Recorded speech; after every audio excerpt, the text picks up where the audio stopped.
Hi. ಇವಾಗ time ಬಂದು 3:30 ಆಗ್ತಾ ಬಂದಿದೆ.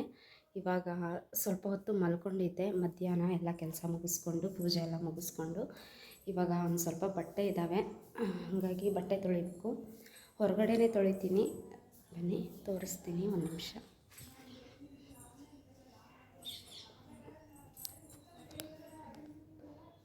ನೋಡಿ,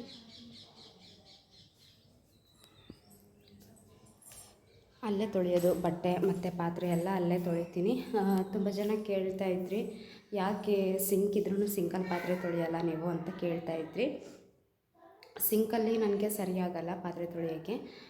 ಅಲ್ಲೇನಿದ್ರು ನಾನು ಅಕ್ಕಿ ತೊಳೆಯೋಕ್ಕೆ ಮತ್ತು ಸೊಪ್ಪು ತರಕಾರಿ ಏನಾದರೂ ತೊಳೆಯೋಕ್ಕೆ ಅಷ್ಟೇ ಬಳಸ್ಕೊಳ್ತೀನಿ. ಮತ್ತು ಅದು ಬಿಟ್ಟರೆ ನಾನು ಪಾತ್ರೆ ಎಲ್ಲ ಹೊರಗಡೆನೇ ತೊಳಿತೀನಿ. ಸಿಂಕಲ್ಲಿ ನನಗೆ ಸರಿಯಾಗಲ್ಲ, ಹಾಗಾಗಿ ಅಷ್ಟು ಪಾತ್ರೆನ ಹೊರಗಡೆನೇ ತೊಳ್ಕೊಂಡು ತೊಗೊಂಬರ್ತೀನಿ. ಬಟ್ಟೆ ಕೂಡ ಅಲ್ಲೇ ಒಗಿತೀನಿ. ಇವಾಗ ಒಂದು 2-3 ಡೇಸ್ ಆಯಿತು ಬಟ್ಟೆ ಒಗ್ದಿರಲಿಲ್ಲ, ಅದಕ್ಕೆ ಇವತ್ತು ಒಗೆಯೋಣ ಅಂತ ಹೇಳಿ ಒಗಿತಾ ಇದ್ದೀನಿ. ಇವಾಗ ಟೈಮ್ 3:30. ಇವಾಗ ಸ್ಟಾರ್ಟ್ ಮಾಡಿದ್ರೆ 1 ಅವರ್ ಬೇಕು ಬಟ್ಟೆ ಒಗೆಯೋಕ್ಕೆ ನನಗೆ. ಮತ್ತು ಅಡುಗೆ ಕೂಡ ಮಾಡೋದಿದೆ ಇವತ್ತು. ಹಾಗೆ ಏನೇನೋ ಆಗುತ್ತೆ ನಿಮ್ಮ ಜೊತೆ ಶೇರ್ ಮಾಡ್ಕೊಳ್ತಾ ಹೋಗ್ತೀನಿ. ವಿಡಿಯೋ ಇಷ್ಟ ಆದರೆ ಲೈಕ್ ಮಾಡೋದನ್ನು ಮರಿಬೇಡಿ, ಆಯಿತಾ? ಅರ್ಧ ತೊಳಿತಾ ಇದ್ದೆ, ಅಷ್ಟರೊಳಗೆ ಮಳೆ ಸ್ಟಾರ್ಟ್ ಆಯಿತು. ನೋಡಿ, ಮಳೆ ಬರ್ತಾ ಇದೆ ಇವತ್ತು.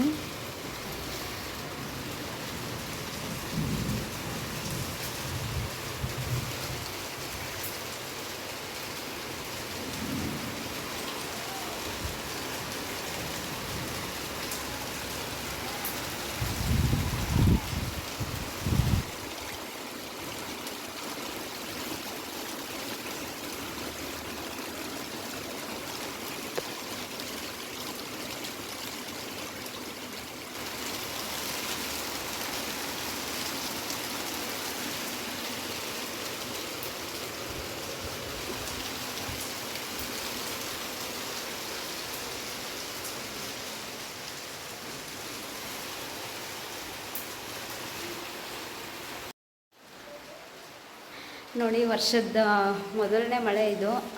ಈ ಮನೆಗೆ ಬಂದಮೇಲೆ ಮೊದಲನೇ ಸಲ ಮಳೆ ಬರ್ತಾ ಇರೋದು. ಈ ಥರ ಮಳೆ ಬರ್ತಾ ಇರಬೇಕು, ಏನು ಕಷ್ಟ ಇಲ್ಲದೆ ನೋಡ್ತಾ ಇರಬೇಕು ಅನ್ನೋದು ನನ್ನ ಆಸೆ, ಕನಸೋದು. ನೋಡಿ, ಮಳೆ ಬರ್ತಾಯಿದೆ. ನನಗಂತೂ ತುಂಬ ಖುಷಿ ಆಯಿತು. ಈ ದಿನಕ್ಕೋಸ್ಕರನೇ ಕಾಯ್ತಾ ಇದ್ದೆ, ಮಳೆ ಬಂದಾಗ ಚೆನ್ನಾಗಿ ಕೂತ್ಕೊಂಡು ನೋಡಬೇಕಪ್ಪ ಅಂತ. ಇಲ್ಲಿ ಬೆಡ್ರೂಮಲ್ಲಿ ಈ ಕಿಟಕಿ ಇದೆಯಲ್ಲ, ಇದನ್ನು ಆರಾಮಾಗಿ ಓಪನ್ ಮಾಡಿಕೊಂಡು ನೋಡ್ಕೊಳ್ತಾ ಕೂತ್ಕೊಬೋದು. ಒಂದು ನಿಮಿಷ ತಡೀರಿ. ನೋಡಿ, ಗುಡುಗು ಕೂಡ ಗುಡುಗ್ತಾ ಇದೆ, ಮಳೆ ಬರ್ತಾ ಇದೆ. ಎಲ್ಲ ಆರಾಮಾಗಿ ಬೆಡ್ರೂಮಲ್ಲಿ ಕೂತ್ಕೊಂಡು ಕೂಡ ಮಳೆ ನೋಡ್ಬೋದು. ನನಗಂತೂ ತುಂಬ ಖುಷಿ ಆಯಿತು. ಈ ವರ್ಷದ ಮೊದಲನೇ ಮಳೆ ಮತ್ತು ಈ ಹೊಸ ಮನೆಯಲ್ಲಿ ಹೊಸ ಮಳೆ.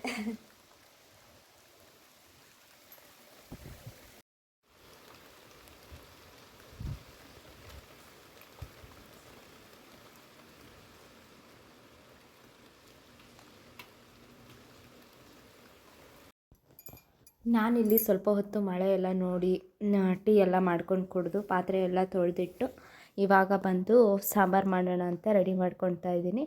ಒಂದು ಸ್ವಲ್ಪ ಬೇಗನೆ ಮಾಡೋಕ್ಕೆ ಟ್ರೈ ಮಾಡ್ತೀನಿ.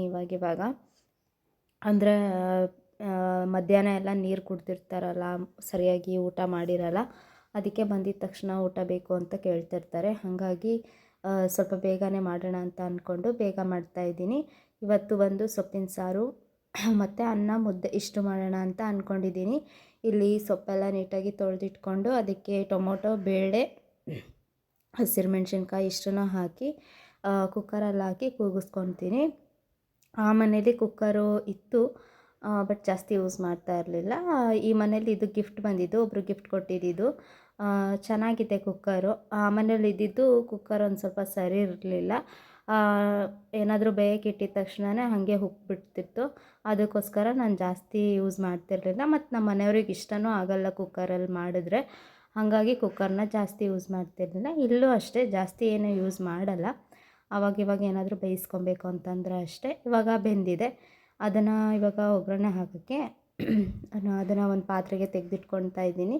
ಇಲ್ಲಿ ನನಗೆ ಬೇಳೆ ಮಸಿಯೋಕ್ಕೆ ಅಂತಲೇ ಇರುತ್ತಲ್ಲ, ಅದಿಲ್ಲ.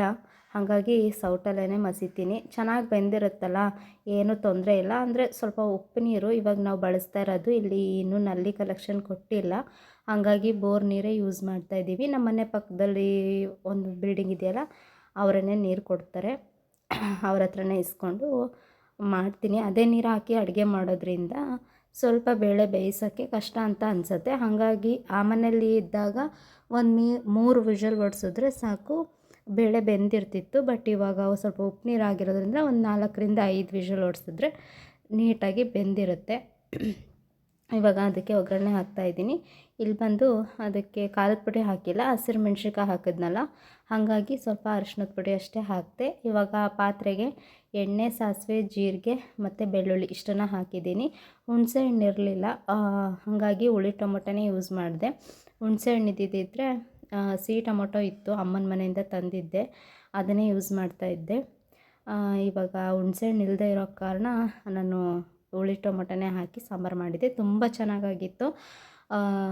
ತೋರಿಸ್ತೀನಿ ನಿಮಗೆ. ಈ ಥರ ಒಂದು ಸಲ ಟ್ರೈ ಮಾಡಿ ನೋಡಿ, ಯಾರಾದರೂ ಮಾಡಿಲ್ಲ ಅಂತಂದರೆ. ಒಂದೊಂದು ಕಡೆ ಮಾಡ್ತಾರೆ, ಒಂದೊಂದು ಕಡೆ ಮಾಡಲ್ಲ. ಮತ್ತು ಇದಕ್ಕೆ ಮಸಾಲೆನೂ ಹಾಕಿ ಮಾಡ್ತಾರೆ. ಅದು ಮದುವೆ ಮನೆಯಲ್ಲಿ ಮಾಡ್ತಾರಲ್ಲ, ಆ ಸಾಂಬಾರು ಥರ ಆಗುತ್ತೆ. ಅಂದರೆ ಆ ಥರ ಮಾಡಿದರೆ ನಮ್ಮ ಮನೆಯವ್ರು ಜಾಸ್ತಿ ಇಷ್ಟಪಡಲ್ಲ. ಅವರಿಗೆ ಈ ಥರ ನೀರು ಥರನೇ ಸಾಂಬಾರಿದ್ರೆ ಇಷ್ಟಪಡ್ತಾರೆ. ಹಾಗಾಗಿ ಇದೇ ಥರ ಮಾಡಿದೆ. ಇವಾಗ ಮುದ್ದೆ ಮಾಡೋಣ ಅಂದ್ಕೊಂಡು ಮುದ್ದೆ ಮಾಡ್ತಾಯಿದ್ದೀನಿ. ತುಂಬ ದಿನ ಆಗಿತ್ತು ಮುದ್ದೆ ಮಾಡಿರಲಿಲ್ಲ.